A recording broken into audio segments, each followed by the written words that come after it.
How to add a credit card to your Amazon Prime Video account.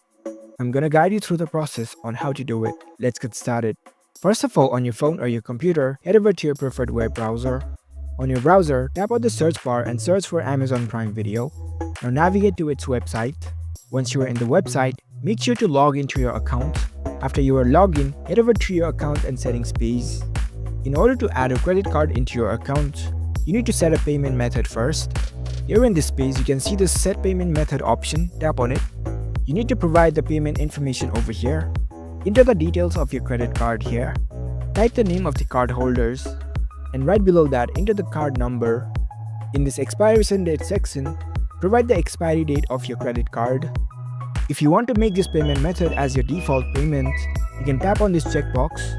You can review all the information about your credit card. Make sure to provide the precise details. Once you are done, you can tap on this Add Your Card button.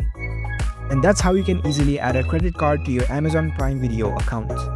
If you found this video helpful, don't forget to give this video a thumbs up and subscribe to our channel for more tech tips. Thank you for watching.